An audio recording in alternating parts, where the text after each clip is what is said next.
नमस्कार दोस्तों, मेरा नाम शशिकांत पंडित और आप देख रहे हैं मॉन्स्टर क्लासेस।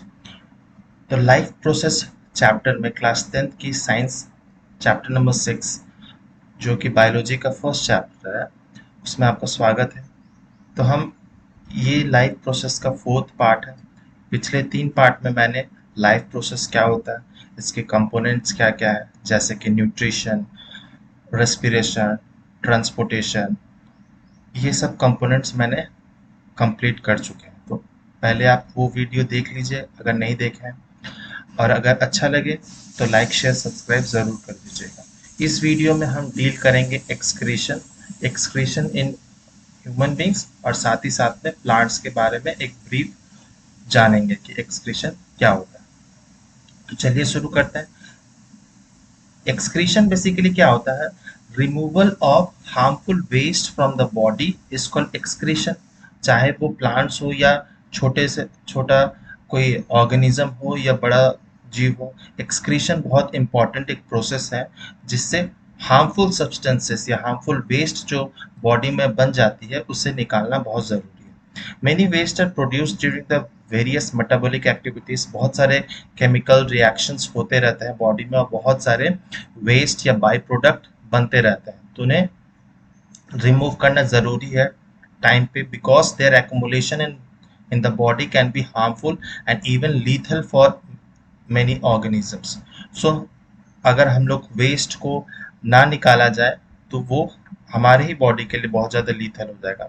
तो वेस्ट निकालने का बहुत सारा अलग अलग ऑर्गेनिजम्स का अलग अलग स्ट्रैटेजीज होती हैं। जैसे कि यूनिसेल्युलर ऑर्गेनिजम्स क्या करती है, remove their waste by the simple process of simple diffusion. क्योंकि एक ही सेल होता है तो वो वहाँ पर सिंपल डिफ्यूजन प्रोसेस एनफ होता है बॉडी से वेस्ट को निकालने के लिए। ठीक है, लेकिन जैसे मल्टी सेलुलर ऑर्गेनिज्म जैसे ह्यूमन बींग्स जो एक कॉम्प्लेक्स ऑर्गेनिज्म है, उसमें स्पेशलाइज्ड स्ट्रक्चर्स होते हैं, स्पेशलाइज्ड ऑर्गन्स होते हैं जो सिर्फ और सिर्फ एक्सक्रीशन का ही काम करते हैं। तो ह्यूमन बॉडी में वो कौन सा ऑर्गन है? तो वो है ह्यूमन एक्सक्रीटरी सिस्टम। अभी हम ह्यूमन एक्सक्रीटरी सिस्टम में जानेंगे कि कौन कौन पार्ट होते हैं। तो human excretory system includes a pair of kidneys, urinary bladder, a pair of ureter and a urethra. ठीक है, तो ये 4 इंपॉर्टेंट चीजें हैं। 2 हमारे पास किडनी है, एक यूरिनरी ब्लैडर, 2 यूरेटर मतलब एक pair of ureter and a urethra, एक सिंगल यूरेथ्रा। तो ये मैंने अटैच की है excretory system in human beings का। तो ये 2 किडनी है, और किडनी को जॉइन करते हुए एक ट्यूब लाइक स्ट्रक्चर होती है जो कि जॉइन करती है विद द यूरिनरी ब्लैडर, उसे हम लोग यूरेटर कहते हैं। ठीक है, तो 2 होते हैं, लेफ्ट एंड राइट यूरेटर होती है। और यूरिनरी जो यूरिन बन जाता है वो यूरिनरी ब्लैडर में टेम्पररीली स्टोर होती है, फिर वहां से वो थ्रू यूरेथ्रा हमारे बॉडी से बाहर निकल जाती है। तो ये बेसिक एक्सक्रीटरी सिस्टम है ह्यूमन बींग्स का। तो a tube called ureter comes out from the kidney and goes into the urinary bladder, and urine is collected in the urinary bladder from where it is expelled out through urethra as when required. तो ये basic human excretory system का brief मैं बता दिया। अब आते हैं kidney क्या है। तो kidney is a bean shaped organ which lies near the vertebral column in the abdominal cavity. तो दोनों वर्टिब्रल कॉलम के साइड में किडनीज प्रेजेंट होती है। The kidney is composed of many filtering units called nephrons, and nephron is called the functional unit of kidney. जैसे human brains में जो हमारा फंक्शनल यूनिट है, फंडामेंटल यूनिट है, वो है न्यूरॉन्स। उसी तरह से सिमिलरली किडनी में हमारा जो फंक्शनल या फिल्टरिंग यूनिट जो फिल्टर करने में काम करता है वो है नेफ्रॉन्स। तो नेफ्रॉन्स और न्यूरॉन से कंफ्यूज मत होइएगा। न्यूरॉन्स दिमाग के लिए है, ब्रेन्स के लिए है, एंड नेफ्रॉन्स जो है वो किडनी का फंक्शनल यूनिट है। Nephron is composed of A tangled mess of tubes and a filtering part called glomerulus। ठीक है, तो यहाँ पे बहुत सारे आर्टरीज, ब्लड वेसल्स प्रेजेंट होते हैं जो एक्ट करते हैं एज अ फिल्टरिंग पार्ट, क्योंकि किडनी का मेन फंक्शन ही है फिल्टर करना और जो वेस्ट प्रोडक्ट है उसे फिल्टर करके बाहर निकाल देना। ठीक है, the glomerulus is a network of blood capillaries to which a renal artery is attached. अब renal artery क्या है? तो renal artery are blood vessels which bring blood from the heart to the kidney. तो from heart to the kidney वो उसे हम लोग renal artery, ये इसका फंक्शन है। और रेनल वेन भी होता है, जब फिल्टर, जब when blood vessels, renal veins वैसे ब्लड वेसल्स हैं which bring bloods from the kidney to the heart. ठीक है, तो वो किडनी से हार्ट ले जाता है, तो ये दोनों का ऑपोजिट फंक्शन है। The artery which takes blood to the glomerulus is called the efferent arteriole. ये बहुत इंपॉर्टेंट चीज है, जो आर्टरी ब्लड ले जाता है ग्लोमेरुलस तक उसे हम लोग एफरेंट आर्टरियल कहते हैं। And the one artery receiving blood from the glomerulus is called the efferent arterial. ठीक है, तो जो ले जाता है ग्लोमेरुलस तक उसको एफरेंट आर्टरियल, और ग्लोमेरुलस से जो वापस ले आता है उसे हम लोग कहते हैं efferent arterial. The glomerulus is enclosed in A capsule like portion called Bowman's capsule. ठीक है, तो ये वाला जो है एक कप शेप स्ट्रक्चर होता है, उसके अंदर वो होता है कप शेप स्ट्रक्चर को हम लोग कहते हैं बोमन्स कैप्सूल, और बोमन्स कैप्सूल के अंदर होता है ग्लोमेरुलस जो कि fine network of blood capillary से बना हुआ है। ठीक है, तो यहाँ पर ही मेन जो है वो फिल्ट्रेशन का जो प्रोसेस है वो होता है, ब्लड का जो फिल्ट्रेशन प्रोसेस होता है वो बोमन्स कैप्सूल में ही होता है via by glomerulus. The glomerulus is enclosed in a capsule-like portion called Bowman's capsule, and the Bowman's capsule extend into a fine tube which is highly coiled. तो ये धीरे Bowman's capsule आगे बढ़ जाता है और बहुत सारा fine coiled tube बन जाता है। Tubes from various nephrons converge into collecting duct. तो ऐसे बहुत सारे, ये एक नेफ्रॉन की बात हो रही थी, तो ऐसे बहुत बिलियंस ऑफ नेफ्रॉन्स होते हैं। वो नेफ्रॉन्स जो है वो कॉइल होकर एक कन्वर्ज हो जाते हैं कलेक्टिंग डक्ट में। तो ये है collecting duct which finally goes to the ureter. ठीक है, तो बहुत सारे ऐसे ट्यूब्स कॉइल्ड है, वो फाइनली कन्वर्ज हो जाते हैं कलेक्टिंग डक्ट में, और कलेक्टिंग डक्ट से जो है वो जो हमारा वेस्ट है वो पास हो जाता है यूरेटर में, फिर यूरेटर से वो यूरिनरी ब्लैडर में स्टोर होता है, फिर यूरिनरी ब्लैडर से वो यूरेथ्रा के थ्रू बॉडी के बाहर रिलीज आउट हो जाता है। तो यूरिन फॉर्मेशन में इन किडनी तीन मेन इंपॉर्टेंट प्रोसेस है। पहला है glomerular filtration, nitrogenous waste, glucose, water, amino acids filter from the blood into Bowman's capsule of the nephron. तो ये पहला स्टेप है, जितने भी नाइट्रोजनस वेस्ट है, ग्लूकोज है, water, amino acids filter from the blood जो है वो Bowman's capsule of the nephron में हो जाता है। इससे पहले भी हमारे बॉडी में क्या बोलते हैं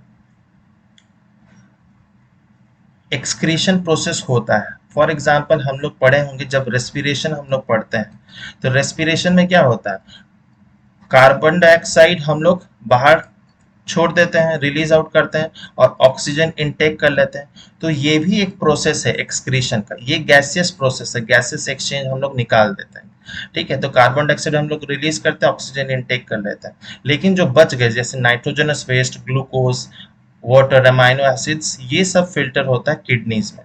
तो पहला हो गया ग्लोमेरुलर फिल्ट्रेशन, फिर आता है tubular reabsorption. Now the useful substance जैसे ग्लूकोज, अमाइनो एसिड्स, कुछ सॉल्ट्स हैं, from the filtrate are reabsorbed back by the capillaries surrounding the nephron. तो बहुत सारे जो यूजफुल सब्सटेंसेस है जो हमारे बॉडी से नहीं जाना चाहिए एज अ वेस्ट, उसे वो कैपिलरीज जो है, ब्लड कैपिलरीज वो एब्जॉर्ब कर लेती है, और 99% ऑफ द वाटर जो है वो तो रीअब्सॉर्ब हो ही जाती है। फिर थर्ड स्टेप्स जो है वो सिक्रीशन है। Extra water salts are secreted into the tubule which opens up into the collecting duct. तो रीअब्जॉर्प्शन के बाद जो बच गया, जो वेस्ट बच गया, वो रीअब्जॉर्प्शन के बाद जैसे वाटर हो गया, जैसे सॉल्ट हो गया, जो हमें नहीं चाहिए, हमारे बॉडी को नहीं चाहिए, वो कलेक्ट हो जाता है कलेक्टिंग डक्ट में, और कलेक्टिंग डक्ट से यूरेटर, फिर यूरेटर से यूरिनरी ब्लैडर, फिर यूरेथ्रा के थ्रू बॉडी से बाहर रिलीज आउट हो जाता है। तो ये मेन थ्री स्टेप्स है यूरिन फॉर्मेशन इन किडनी के बारे में। Urine produced in kidneys passes through the ureters into the urinary bladder where it is stored until it is released through the urethra. तो यूरिनरी ब्लैडर जो है एक muscular structure है, सो ये नर्वस कंट्रोल के अंदर आता है। तो नर्वस कंट्रोल के अंदर आने से क्या होगा, हम लोग कंट्रोल कर सकते हैं अपने अर्ज टू यूरिनेट। ठीक है, तो ये नर्वस कंट्रोल कर रहता है, इसीलिए बहुत लोग इसको कंट्रोल कर लेते हैं। बहुत लोग जिसको किडनीज की जिनकी किडनी में प्रॉब्लम होती है वो कंट्रोल नहीं कर पाते, तो इसमें नर्वस कंट्रोल होना बहुत ज़रूरी है। फिर the purpose to make urine is to filter out waste product from the blood. Urea is produced in the liver. तो सिर्फ यूरिया ही नहीं, यूरिया के साथ साथ यूरिक एसिड भी वेस्ट के निकल जाता है। तो यूरिक एसिड, बहुत सारे ऐसे और भी एनिमल्स है जिसमें नाइट्रोजनस वेस्ट जैसे कि एमोनिया हो गया, एमोनिया वो भी वेस्ट के फॉर्म में निकलता है। हमारे में यूरिया निकलता है, बहुत ऑर्गेनिजम्स में यूरिक एसिड निकलता है। ठीक है, तो ये सारे वेस्ट प्रोडक्ट होते हैं। अब आ जाते हैं हेमोडायलिसिस, एक प्रोसेस है जिसे आप समझ लीजिए। तो किडनी पता चलिए कि एक बहुत इंपॉर्टेंट वाइटल ऑर्गन है। Several factors like infections, injury और restricted blood flow to kidney reduces the activity of kidney. तो किडनी अगर प्रॉपरली फंक्शन ना कर रही हो, किसी इन्फेक्शन के वजह से या कोई इंजरी हो गई है, इंटरनल इंजरी या रेस्ट्रिक्टेड ब्लड फ्लो हो गई हो, तब वो किडनी नॉर्मली फंक्शन नहीं करता।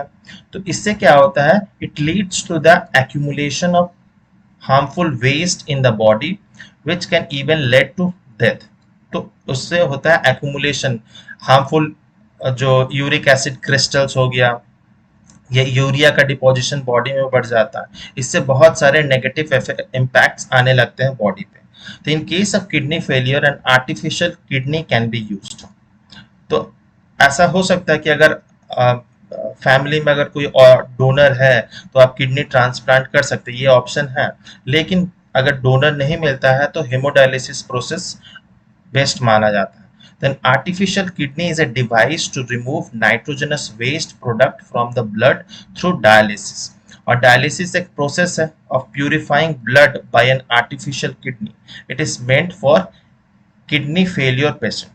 तो dialysis में क्या होता है, जो भी पेशेंट आता है उससे ब्लड को जो फिल्टर नहीं हुआ ब्लड, जो वेस्ट ब्लड है, उससे हम लोग एक्सक्रीट बाहर निकाल लेते हैं और बाहर निकाल के एक टैंक से पास कराते हैं। बेसिकली एक टैंक होता है जिसमें एक सेलेक्टिवली परमेबल मेम्ब्रेन्स होते हैं जो कि जो ब्लड है उसे फिल्टर कर देता है, और जितने भी नाइट्रोजनस वेस्ट है, एक्स्ट्रा वाटर है या अमाइनो एसिड सॉल्ट है, उसे वो बाहर रिलीज आउट कर देता है। और उसके बाद क्या हो गया, फिल्टर ब्लड बन गया। तो वो जो फिल्टर ब्लड है उसे अगेन हम लोग पेशेंट के बॉडी में इंजेक्ट कर देते हैं। तो ये डायलिसिस प्रोसेस होता है, बेसिकली साफ सुथरा करके ब्लड को अगेन ह्यूमन बॉडी में भेज देना होता है। तो ये एक डायलिसिस प्रोसेस होता है। Normally in a healthy adult the initial filter rate in the kidney is about 180 litres a day. मतलब किडनी जो है वो 180 लीटर ऑफ ब्लड जो है वो फिल्टर करता है डेली एक एवरेज एडल्ट में। ठीक है, however the volume actually excrete is only 1 to 2 litre a day। जो हम लोग यूरिन पास आउट करते हैं वो बेसिकली 1 से 2 लीटर होता है depending upon the person, because the remaining filtrate is reabsorbed in the kidney tubes. 99% तो वो रीअब्सॉर्ब हो ही जाता है। तो ये था एक्सक्रीशन इन ह्यूमन बींग्स के बारे में। अब हम जान लेते हैं एक्सक्रीशन इन प्लांट्स के बारे में। तो एक्सक्रीशन इन प्लांट्स जो है हम थोड़ा बहुत पहले भी पढ़ चुके हैं। जैसे कि फोटोसिंथेसिस प्रोसेस में क्या होता है, हम लोग ऑक्सीजन, फोटोसिंथेसिस में क्या होता है, ऑक्सीजन बाहर निकल जाता है और कार्बन डाइऑक्साइड प्लांट इनटेक कर लेता है। तो यहाँ पर प्लांट्स के लिए क्या है, ऑक्सीजन जो है वो एक बाई प्रोडक्ट, एक वेस्ट है, वो बाहर वो रिलीज आउट कर देता है। तो ये भी एक एक्सक्रीशन प्रोसेस है प्लांट्स में। और कार्बन डाइऑक्साइड वो इनटेक कर लेता है ड्यूरिंग फोटोसिंथेसिस। ठीक है, तो ये भी एक एक्सक्रीशन इन प्लांट का एग्जांपल आप लिख सकते हैं।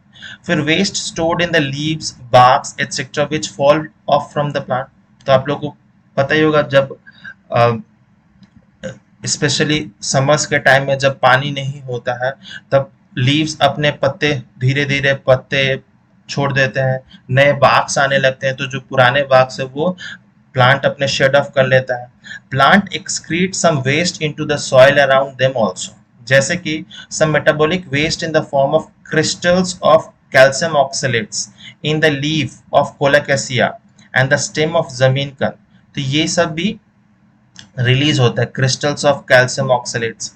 फिर gums and resins in old xylem, plant के ओल्ड जाइलम में जो गम्स एंड रेजिन्स होते हैं वो भी रिलीज आउट होता है। फॉर एग्जांपल आपको रबर प्लांट पता है, उसको भी उससे भी एक वाइट कलर का सब्सटेंस होता है, वो भी एक एक्चुअली में वेस्ट प्रोडक्ट ही होता है।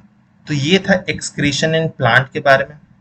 तो मैंने लाइफ प्रोसेस चैप्टर कंप्लीट कर दिया हूँ, जिसमें हम लोग ने फर्स्ट पार्ट में न्यूट्रिशन के बारे में पढ़ा, सेकंड पार्ट में रेस्पिरेशन के बारे में पढ़ा, थर्ड पार्ट में ट्रांसपोर्टेशन के बारे में, ह्यूमन सर्कुलेटरी सिस्टम सर्कुलेशन के बारे में, और फोर्थ जो है एक्सक्रीशन पार्ट। उम्मीद करता हूँ ये वीडियो अच्छा लगा होगा। अगर अच्छा लगा है तो लाइक शेयर सब्सक्राइब जरूर कर दीजिए मूनस्टोन क्लासेस को, और नोटिफिकेशन और टाइमली अपडेट्स पाने के लिए बेल आइकन को जरूर हिट कर दीजिए।